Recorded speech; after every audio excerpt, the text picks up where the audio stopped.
Due to the recent news of the city of Detroit filing for bankruptcy, for the next hour, we'll bring you a couple of programs that have aired here recently on Book TV about American cities and some of the issues they face. We'll begin with photographer Andrew Moore. His book, Detroit Disassembled, takes a look at the industrial collapse, and his pictures show some of the architectural decay throughout that city. Andrew Moore is joined by Detroit native and Pulitzer Prize-winning poet Philip Levine. It never occurred to me to wonder what I was doing. And a young kid from West Virginia hired on one day, and he was working alongside me. You know, we worked with a punch press, and you'd stick this long piece of metal into a press, and you push a button, it would come down and mold it, and you'd pass it on. And he said to me, "What are we making here?" You know, perfectly reasonable question. And without thinking, I said, "I'm making $2.35 an hour. I don't know what you're making." And he said, no. What are we making out of this here metal?" And it had not occurred to me, as a person who'd worked in a lot of factories before that, to even think of. So I called the foreman over. I said, and I remember this so clearly, I said, "Lonnie, what are we making out of this here metal?" Using the kid's perfectly beautiful phrasing. And he said, "Get back to work. Stop screwing off." You know, and I wondered, does he know? You know, we may have been making parts for 1918 Chevys, you know, I mean, and that they were just winding up nowhere. Ford, I never worked for Ford. I never wanted to, but I worked for a company that delivered, that repaired, and then we'd pick up electric motors, we'd take them back to the place I worked, we'd repair them and then take them back. And so I did go into those places, and they were just so vast and intimidating. But even little machines like this can stick it to you. Okay. I think it's coming back.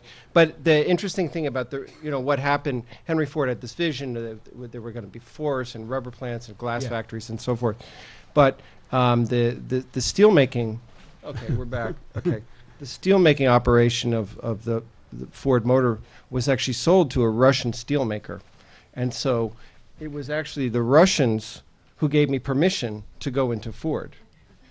But they had already abandoned it, right? They bought a big part of the factory. They bought the blast furnaces and where the ore comes in and the unloading of the ore boats and there's new rolling halls and things like that. But also the part of the abandoned part was actually bought by the Russians. Yeah. So it was this company Severstal, owned by this big Russian firm, that actually gave me access to the Ford Motor Company.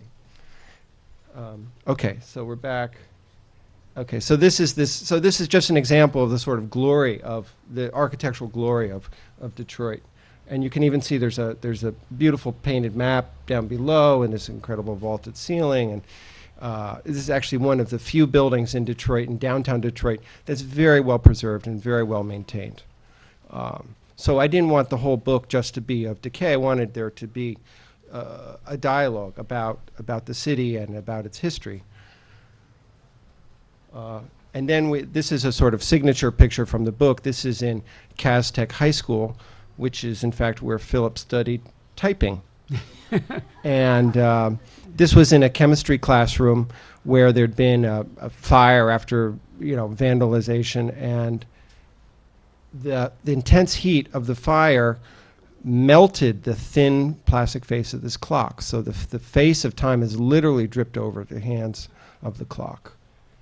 And I'm a great lover of detail in photographs, and so in the photograph you can also read the name of the clockmaker, and it says National Time. Yeah. So that's the name of this photograph. And this is on Belle Isle, which was one of the great escapes of Detroit, sort of their Central Park, if you will. And this is in the what had been the boathouse. And this is a little different, where a lot of pictures show sort of ruin or destruction. This is just that this place had been sort of emptied out. You know, everything's been removed. I mean, the structure still looks okay, but everything else is gone. But there are people living in Detroit. Detroit is not an empty city. I mean, there are still roughly 800,000 people, down from almost 2 million in 1950. And there are urban homesteaders and urban farmers, and besides, you know, people have been there for many generations. And this woman lived on a block with a few friends who had each bought a house for, I don't know, maybe $500 or $1, and they had a little community. And this man was living all by himself in this beautiful late 19th century, what had been a beautiful late 19th century industrial building. In fact, the place where Henry Ford apprenticed as a young man and first learned about the combustion engine.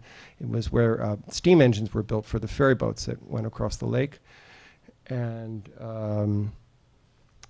I think it's, you know, in most cities, this would have been turned into a loft building 30 years ago. Yeah. And here he is living by himself, and he's got this sort of windscreen vent, and it was very dark. So over the course of the exposure, the plastic blew with the wind and created this kind of water-like effect. Another longtime resident of Detroit, Algernon McAllister, spent quite a few hours with him, living in his decrepit but still quite beautiful Queen Anne house.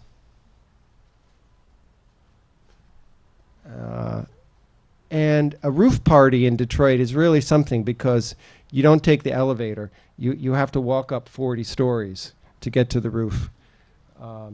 But it's a great place to watch the ball game. And the big road kind of leading westward here, that's Woodward. That's the main artery, and you mention it quite often in your poems. Someone said these look like nomads, and you know, there is a sort of nomadic like quality to the people who occupy Detroit. And a scrapper in the old Packard motor car plant. Packard was abandoned in the 50s. It was turned into an industrial park, which had some success and was eventually mostly closed in around 2000. But besides nature and besides this sort of kids coming in destroying things, it's the scrappers that cause a great deal of destruction to the buildings, because they'll come in and just take out a few I-beams, and eventually the whole building begins to collapse. And as you can see, the building's literally collapsing around this man as he's taking out bits of the metal. Okay, so this is we're leading to a picture that Phil talks about in the afterword.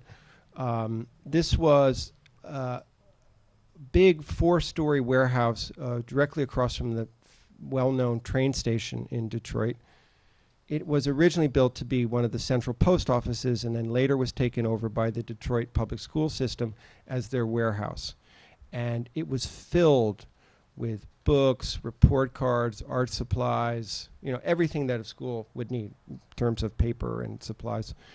And in there was a shooting there, and then the building was abandoned, and fires and vandalism, and so the books began to literally melt. And so this is a detail of the books that are sort of turning into paper mache in a sense. It looks very solid, but when you touch it, it's like a wasp nest. It has that very delicate texture. But the most extraordinary scene was actually on the top floor, where the over 20, 30 years, the books had turned into a kind of organic matter. They were burned, and they rained upon, snowed upon. And so here you see a grove of birch trees growing out of decayed books. And I thought this was, you know, instead of obviously producing books from trees here in Detroit, trees grow out of books. And you mentioned that you imagined that there were little poems on each of these leaves. Yeah. Yeah. Yeah. Right. And so, but that's that's certainly one of the aspects of the book that